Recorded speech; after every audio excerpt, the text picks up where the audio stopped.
Police officers of Reddit, what's the worst thing you've seen a fellow officer do?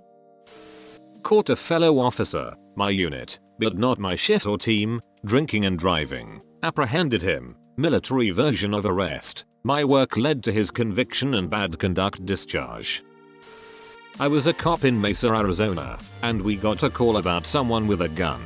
We arrive and this dipshit loser, chip on the shoulder, insecure, tatted up D-bag that we all hated, just begged to come. Nobody wanted to bring him because he was an immature insecure loser piece of shit. So this nobody dipshit loser, Philip Brailsford, came along, the whole time bragging that he just got "you're fucked" engraved on his assault rifle. We get there, and our equally insecure sack of shit loser supervisor is escalating the situation and practically torturing this unarmed kid in the hallway of the hotel. He was unarmed. He started crying and crawling. Then loser coward sack of shit waste of life, parasite on humanity, Philip Brailsford, executes the kid in a horrific way. There was a trial, and he was found innocent. The dipshit coward supervisor moved to the Philippines and found a child bride, and the piece of garbage, Philip Brailsford, was rehired for a day, let go on medical leave so he could retire with almost $3,000 a month, tax-free for life. I quit the force after. Rot in hell, Philip Brailsford, you parasite on humanity. My father was a policeman for years in Texas. We moved to Reno, Nevada. He ended up quitting the force and wouldn't talk about it for years. Last year, he told me they wouldn't pass him through his probation because he wouldn't prove he had airback. They wanted him to beat up a homeless man. He refused. That's horrible. Your dad is a good man. Holy shit. These are literally the people most down on their luck, and cops in Reno are hazing each other by forcing each other to beat them up because there's no way they could ever defend themselves, and they wouldn't have access to good legal counsel. This is absolutely disgusting. I wasn't an officer for long. I was a seasonal officer in Ocean City, Maryland. I was with them for 9 months total before my employment ended, because if it went in longer, I'd need to be hired full time. To be honest, I never witnessed any misconduct against the public. There were a few seasonals who got the boot because of dumb stuff they posted online or did while off work, which probably would have just been a misconduct mark if they were full-time hires. So this one terrible cop from my unit tased a man who was walking down the street and asked him how he liked being tased. He was just walking. Did he arrest him after? Did anything happen to the cop that did this? The cop was arrested and fined. The guy was okay. He was just walking. He did nothing wrong.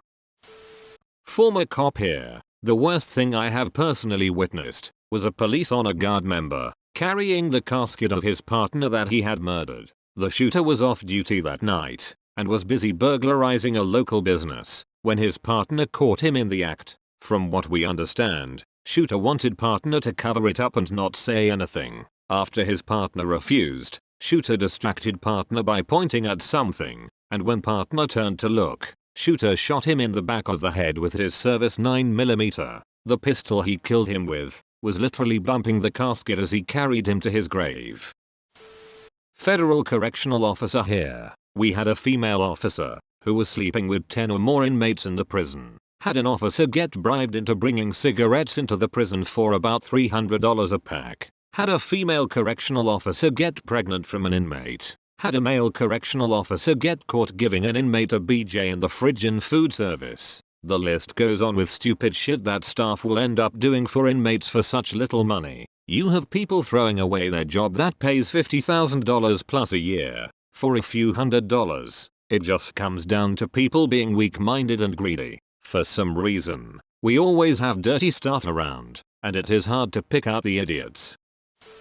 I was a correctional officer for a short time. At the end of our training, we went to the state capitol as a group to take our certification exam. We hung out in a group, drinking with our instructors, who were also corrections officers. At the end of the night, there were just a few of us still in the hotel bar area. A male instructor, 3 male trainees, including myself, and a female trainee. At that point, one of our instructors started to grope one of the female trainees and whisper things to her. She was super uncomfortable, and the rest of the trainees and I made an excuse that we needed to leave, taking her with us. The next day, I came forward and told another instructor, with the dirty instructor's actions seeming so over the top, and the presence of 2 other witnesses besides myself, I thought this guy would easily get fired. During the investigation, I was brought into a room with 4 higher level officers within my organization. They grilled me, like I was the one that committed the crime, and treated me like a liar that was just trying to get this guy in trouble. I had a positive view of him before the event in question. Eventually, I found out that the other 2 male witnesses refused to give any information about what happened, or were intimidated to keep quiet. The victim was apparently treated way worse than I was, and she left the job not too long after that. I stayed on the job for a few months for a couple of different reasons. The dirtbag retained his position, and as far as I know, is still in an instructor role. Been a reserve officer for about 6 years, and I work for a medium-sized department in the Bay Area. I haven't seen anything like Minneapolis, or really any type of overuse of force in my time. Our city population loves the department, and we have a rep from criminals from other regions to not come our way, because of how proactive and relentless we are at deterring crime. Now with all the unrest and uncertainty of what our uber-liberal state legislator will do to reform law enforcement, I'm not sure if it's worth going full-time. Hell, I really don't know why anyone would really want to do the job, and I've had some of those feelings well before George Floyd. For reference, I was sworn in 2 months before Ferguson happened, and basically my entire career has been playing defense, because of poor decisions of other officers and states that do not come close to the training and selection requirements we have here in California. Seeing so much death, destruction, and family dysfunction takes a toll on a person. I might be going on a tangent here, but I foresee a huge drop in applications. This already happened due to the strong economy, but I think it will get worse, or a huge drop in good applicants. The type of applicant that all the people calling for reform are going to want. Oh, and if any cares, I'm not part of our department's POA. They don't let reserves in, and majority of my patrol time is free. I do not get paid to enforce the same laws and take the same reports my full-time counterparts do. It takes a special kinda weirdo to do the job for free.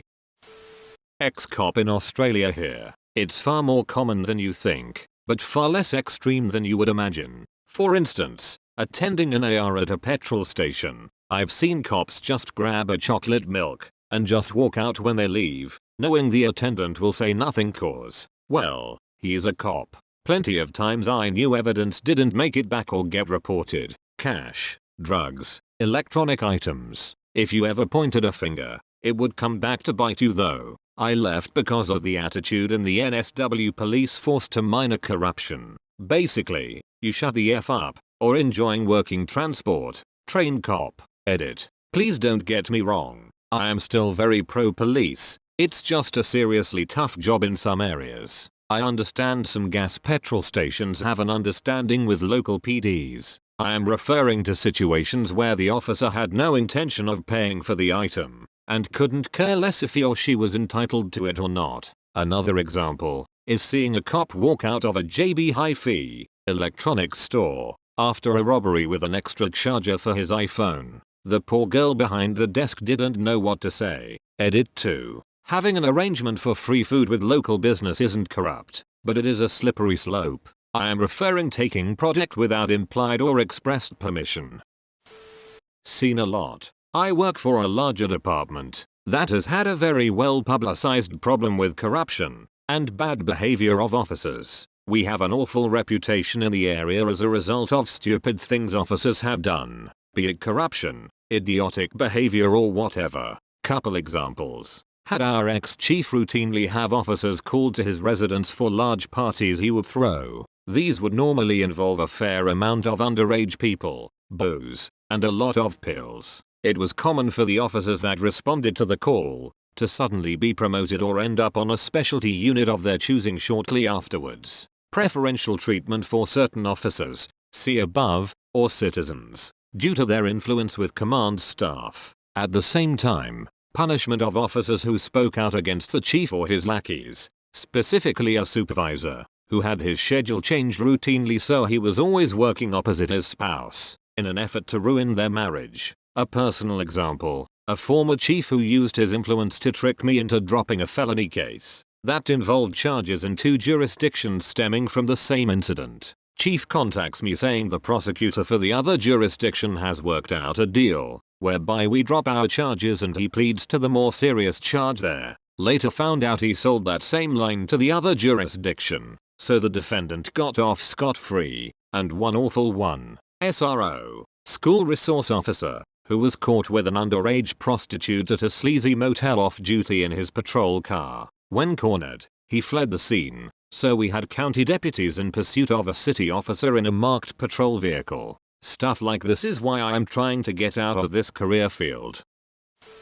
I worked for the sheriff's department when I was going through school. Never seen outright brutality, but some corrupt shit still. The sheriffs and the whole family would use the county pumps to fill up on gas. This was back when it was $4 a gallon. All the drug money and seized assets went into a bank account that was a small local bank that the sheriff's family owned. They would take all the expensive impounds and secretly sell them out the back door to friends and family for pennies on the dollar. I seen a brand new tractor trailer truck, fully loaded, with a big ass trailer be sold to the sheriff's friend for $7K. All this shit was supposed to go to the police auction, but only the junk made it there.